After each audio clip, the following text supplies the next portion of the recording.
شہرخ ختم ہو جاتی ہے، کٹ جاتی ہے، تو اس کی جان اس سے نکل جاتی ہے۔ اور اگر کسی مسلمان کا اپنے رسول سے رشتہ ختم ہو جاتا ہے تو وہ بھی اس کا ایمان نکل جاتا ہے۔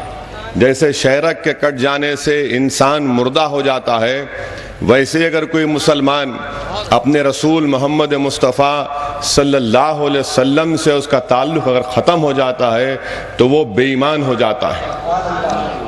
تو اس لیے ضروری عزیزان ملت کہ ہم اپنے ایمان کے لیے رسول اللہ صلی اللہ علیہ وسلم کا ادب اور تعظیم کریں، اور یہ سمجھ لیں کہ ہمارے جان کے مالک محمد مصطفیٰ صلی اللہ علیہ وسلم ہے۔ عزیزان ملت اسلامیہ، اگر آپ صحابہ کرام رضی اللہ تعالی عنہ کی زندگی کو دیکھیں گے، کتابوں میں صحابہ کرام رضی اللہ تعالی عنہ کی زندگی کا مطالعہ کریں گے تو صحابہ اکرام زندگی کے ہر موڑ پر، بندگی کے ہر موڑ پر رسول اللہ صلی اللہ علیہ وسلم کی تعظیم کرتے تھے۔ اور حقیقت تو یہ ہے کہ صحابہ اکرام کی زندگی سے ہم کو یہ پیغام ملتا ہے کہ صحابہ اکرام کے سروں کا کعبہ خانہ خدا تھا اور ان کے دلوں کا کعبہ رخ مصطفیٰ تھا۔ عزیزان ملت اسلامیہ، صحابہ اکرام کی زندگی سے ہم کو یہ پیغام بھی ملتا ہے، یہ درس بھی ملتا ہے کہ انہوں نے جو کچھ بھی حاصل کیا وہ در مصطفیٰ سے ان کی وابستگی کی بنا پر حاصل کیا، اور ان کی زندگیوں سے پیغام بھی ہم کو ملتا ہے کہ جس نے اگر جو کچھ کھویا اس دنیا میں تو وہ رسول اللہ صلی اللہ علیہ وسلم کے رشتے غلامی سے دور جب ہوا تو اس نے سب کچھ اپنا کھو دیا۔ عزیزان ملت اسلامیہ، ایک مرتبہ حدیث شریف میں آیا، صحیح حدیث ہے کہ حضرت انس رضی اللہ تعالی عنہ سے روایت ہے کہ ایک مرتبہ رسول اللہ صلی اللہ علیہ وسلم مسجد سے نکل رہے تھے تو ایک شخص نے آ کر پوچھا کہ یا رسول اللہ صلی اللہ علیہ وسلم قیامت کب آئے گی؟ تو محمد مصطفیٰ صلی اللہ علیہ وسلم نے رحمت اللہ عالمین نے پوچھا کہ تم نے اس کے لیے کیا تیاری کی؟ تو اس شخص نے جواب دیا، یا رسول اللہ صلی اللہ علیہ وسلم، میں نے اس کے لیے کوئی تیاری نہیں کی سوائے اس کے کہ میں اللہ اور اس کے رسول سے بے پناہ محبت کرتا ہوں۔ تو رسول اللہ صلی اللہ علیہ وسلم نے فرمایا کہ تم جس کے ساتھ محبت کرتے ہو تم اسی کے ساتھ رہو گے۔ تو آپ اندازہ لگائیے کہ بخاری شریف کی حدیث سے ہم کو کیا معلوم ہو رہا ہے کہ جو جس سے زیادہ محبت کرے گا وہ اس کے ساتھ رہے گا۔ اب مسلمانوں، اب آپ کو اور ہم کو یہ فیصلہ کرنا ہے کہ کیا آپ کانگریس سے محبت کرتے یا تیلگو دیسم سے کرتے یا غیر سے کرتے، کافر سے کرتے، نکٹے سے کرتے، کالے سے کرتے، پیلے سے کرتے۔ آپ جس سے محبت کریں گے آپ اس کے ساتھ رہیں گے۔ اگر آپ رسول اللہ صلی اللہ علیہ وسلم سے محبت کریں گے، تمام دنیا کی ہر چیز سے بڑھ کے محبت کریں گے، تو یقیناً میرے آقا کا فرمان ہے کہ جو جس سے محبت کرے گا اس کے ساتھ رہے گا۔ تو یہ ہمارے لیے ایک سرمایہ حیات بھی ہے بلکہ ذریعہ نجات بھی ہے۔ ہمارے لیے ایک سرمایہ حیات بھی ہے اور ایک ذریعہ نجات بھی ہے۔ اب ہم کو یہ دیکھنا ہے کہ صحابہ اکرام رضی اللہ تعالی عنہ رسول اللہ صلی اللہ علیہ وسلم کی تعظیم اور محبت کے تقاضے کیسا پورا کرتے تھے۔ اگر ہم تاریخ اسلام کا مطالعہ کریں گے تو ہم کو یہ معلوم ہوگا کہ رسول اللہ صلی اللہ علیہ وسلم جب ہجرت فرمائے تو آپ مدینہ شریف میں حضرت ابو ایوب انصاری رضی اللہ تعالی عنہ کے گھر کو پسند فرمایا۔ حضرت ابو ایوب انصاری رضی اللہ تعالی عنہ کا گھر 2 منزلہ تھا۔ رسول اللہ صلی اللہ علیہ وسلم نے اپنی مرضی سے نیچے رہنا پسند کیا اور اوپر حضرت ابو ایوب انصاری رضی اللہ تعالی عنہ رہتے تھے۔ ایک رات ایسی آئی کہ حضرت ابو ایوب انصاری اٹھ جاتے ہیں، اپنے بستر کو کونے میں کر لیتے ہیں اور رات بھر جاگتے ہیں، صبح کا انتظار کرتے ہیں۔ جب صبح ہوتی ہے رحمت اللہ عالمین کے پاس جاتے ہیں، زار و خطار روتے ہیں، چیخے مار مار کر روتے ہیں۔ رسول اللہ صلی اللہ علیہ وسلم آپ سے مخاطب ہو کر پوچھتے ہیں کہ بتاؤ تم کیوں رو رہے ہو، تمہاری پریشانی کی وجہ کیا ہے؟ وہ کہتے ہیں کہ یا رسول اللہ صلی اللہ علیہ وسلم، میں آپ کے سر مبارک پر رہنے کے لائق نہیں ہوں، یہی سوچ کر رات بھر نہیں سویا، کہیں مجھ سے بے ادبی تو نہیں ہو گئی۔ یہ عشق مصطفیٰ مسلمانوں ہوش اڑا دینے والا ہے کہ ایک بے ادبی کے تعلق سے سوچتے ہیں تو رات بھر نہیں سوتے. اور پھر کاشان ابو ایوب رسول اللہ صلی اللہ علیہ وسلم کی تعظیم اور ادب کا امین رہا. اور واقعات میں آتا ہے کہ اس گھر میں ایک سردی کی ایک رات ایسی بھی گزری مسلمانوں کہ اوڑھنے اور بچھانے کے لیے ایک ہی چادر ہے حضرت ابو ایوب کے اور ان کی اہلیہ کے پاس، اور ایک پانی کا برتن ہے جس میں پینے کا پانی ہے.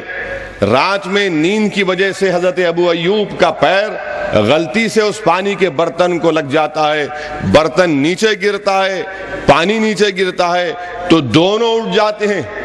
کڑاکے کی سردی ہے، بچھانے کے لیے اوڑھنے کے لیے کی چادر ہے، آپ دونوں اس چادر کو نکال کر اس پانی پر ڈال دیتے ہیں. اس لیے ڈال دیتے ہیں کہ وہ نہیں چاہتے کہ مصطفیٰ جان رحمت صلی اللہ علیہ وسلم کی نیند متاثر ہو جائے، اور رات بھر سردی میں گزار دیتے. اور پھر واقعات میں آیا عزیزان ملت کہ آپ لوگ حضرت ابو ایوب انصاری رضی اللہ تعالیٰ عنہ رسول اللہ صلی اللہ علیہ وسلم کے لیے کھانا تیار کر کے لے کے جاتے.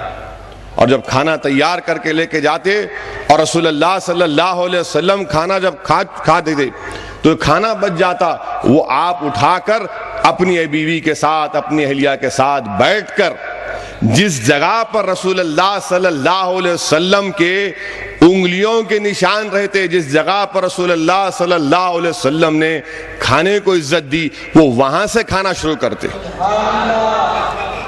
اور ایک وقت کھانا ویسے ہی واپس آ گیا. حضرت ابو ایوب انصاری رضی اللہ تعالیٰ عنہ پریشان ہوئے اور جا کر رسول اللہ صلی اللہ علیہ وسلم سے پوچھا کہ یا رسول اللہ صلی اللہ علیہ وسلم، آپ کی طبیعت تو ٹھیک ہے؟ میرے آقا نے فرمایا کہ ہاں میں بخیر ہوں. آپ نے وجہ پوچھی کہ آپ نے کھانا نہیں کھایا تو رسول اللہ صلی اللہ علیہ وسلم نے فرمایا کہ دیکھو تمہارے کھانے میں لہسن کی زیادہ استعمال ہے، اس کی بو آتی ہے. میرے پاس فرشتے آتے ہیں، مجھے اور فرشتوں کو یہ بو ناگوارا گزرتی ہے، اس لیے ہم نے کھانا نہیں کھایا.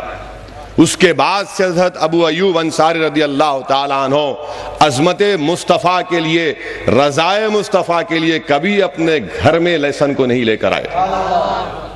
عزیزان ملت اسلامیہ، صحابہ کرام کی زندگی کا اگر ہم مطالعہ کریں گے تو ہم کو یہ بھی معلوم ہوگا کہ اتنا ادب اور تعظیم کرتے تھے کہ اگر نماز میں بھی ساتھ ہیں تو ان کی تعظیم اور ادب رسول اللہ صلی اللہ علیہ وسلم کی طرف ہوتی تھی. محمد مصطفیٰ صلی اللہ علیہ وسلم مدینے کو ہجرت فرمائے، میرے آقا 16 مہینے تک آپ نماز پڑھے اور پڑھائے بیت المقدس کی جانب رخ کر کے. رسول اللہ صلی اللہ علیہ وسلم کی خواہش تھی کہ میری امت کا قبلہ کعبۃ اللہ ہو جائے، اور عین حالت نماز میں حکم آیا، وحی آئی کہ اے میرے محبوب، آپ کی بات کو قبول کر لیا گیا ہے، آپ کا قبلہ بیت المقدس نہیں بلکہ کعبۃ اللہ ہے. عزیزان ملت اسلامیہ، آپ دیکھیے، اندازہ لگائیے صحابہ کرام کی محبت کا، ان کے ادب کا، تعظیم رسول کا، کہ ان کی نظر محمد مصطفیٰ صلی اللہ علیہ وسلم پر ہے، اور رخ مصطفیٰ کی جانب توجہ کر رہے ہیں. آقا نے اپنا رخ پھیرا تو صحابہ نے بھی اپنا رخ پھیر دیا.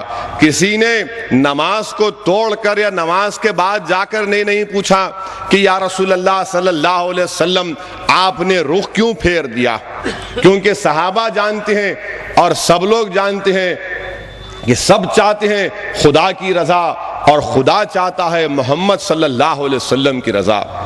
تو رضائے محمد صلی اللہ علیہ وسلم کے لیے صحابہ کرام نے آقائے دو عالم صلی اللہ علیہ وسلم کے ساتھ اپنے رخ کو پھیرا. اور میرا وجدان یہ کہہ رہا ہے کہ صحابہ کرام کی نظر کعبے کے کعبہ محمد مصطفیٰ صلی اللہ علیہ وسلم پر تھی. صحابہ کرام کی زندگی کا اگر ہم مطالعہ کریں گے عزیزان ملت اسلامیہ تو ایسے کئی واقعات ہم کو ملتے ہیں کہ صحابہ کرام مشکلات میں، پریشانی میں، خرچ کے طوفان میں دامن مصطفیٰ کو تھامتے ہیں، دامن مصطفیٰ کو تھامتے ہیں. بخاری شریف کی حدیث ہے، حضرت جابر رضی اللہ تعالیٰ عنہ کے والد کا انتقال ہوا، آپ اپنے پیچھے کثیر خرچ چھوڑ کر چلے گئے. یہ صحابی رسول صلی اللہ علیہ وسلم رسول اللہ صلی اللہ علیہ وسلم کے پاس جا کر عرض کرتے ہیں، یا رسول اللہ میرے والد نے کثیر خرچ کی رقم چھوڑ کر گئے ہیں، میرے پاس بہت کم کھجور کے جھاڑ ہیں اور اس سال فصل بھی کم نکلی ہے، کل فصل تیار ہو چکی ہے آقا، آپ کل ضرور تشریف لائیے ورنہ تمام قرض دار مجھ پر سختی نہ کریں۔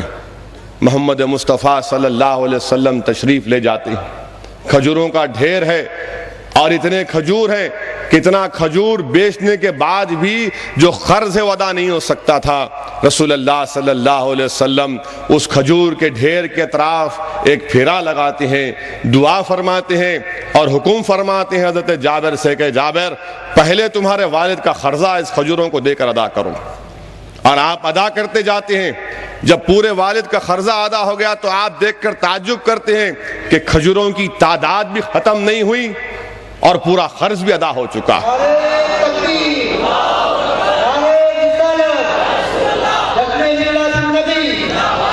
عزیزان ملت اسلامیہ، ایسے بہت سے سیرت نبوی میں صحابہ کرام کی بے پناہ محبت، تعظیم رسول کے کئی ایسے واقعات ہیں عزیزان ملت اسلامیہ۔ خود واقعات میں آیا کہ رسول اللہ صلی اللہ علیہ وسلم حضرت جابر کی اونٹنی کے تعلق سے دریافت فرماتے ہیں کہ جابر تمہاری اونٹنی کیسی ہے، جنگ میں جانا ہے؟ تو فرماتے ہیں یا رسول اللہ صلی اللہ علیہ وسلم پانی کھینچتے کھینچتے میری اونٹنی تھک چکی ہے۔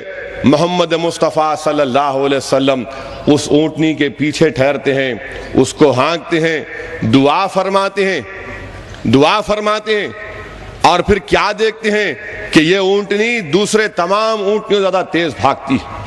پھر آقا دو عالم صلی اللہ علیہ وسلم پوچھتے ہیں کہ جابر تمہاری اونٹنی کیسی ہے؟ وہ فرماتی یا رسول اللہ صلی اللہ علیہ وسلم یہ سب سے زیادہ تیز بھاگتی ہے۔ تو محمد مصطفیٰ صلی اللہ علیہ وسلم رحمت للعالمین رحم فرماتے ہیں، آپ ان سے اونٹنی خریدتے ہیں، ان کو پیسے ادا کرتے ہیں اور دوبارہ ان کے حوالے بھی کر دیتے ہیں۔ تو معلوم ہوا مسلمانوں کہ رسول اللہ صلی اللہ علیہ وسلم اپنی امت کے اونٹنیوں کے بھی پیچھے دیکھنا پسند نہیں کرتے۔ تو آخر کیا وجہ عزیزان ملت کہ ہم تمام چیزیں رہنے کے باوجود بھی آج ہم ہر طریقے سے پیچھے کیوں ہیں؟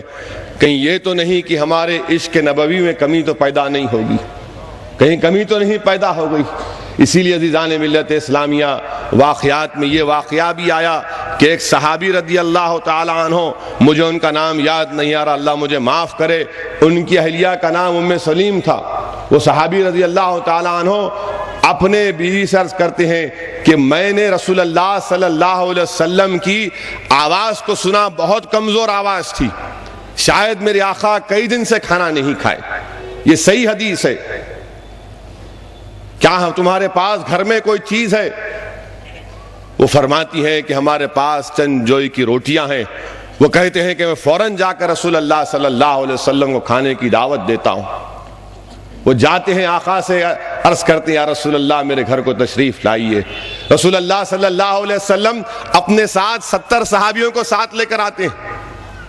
جب جا کر یہ اپنے گھر میں کہتے ہیں تو آپ کی نیک بخت وہ خاتون کہتی ہے کہ جو رسول اللہ صلی اللہ علیہ وسلم لے کر آ رہے ہیں تو وہی جانے اور اللہ جانے۔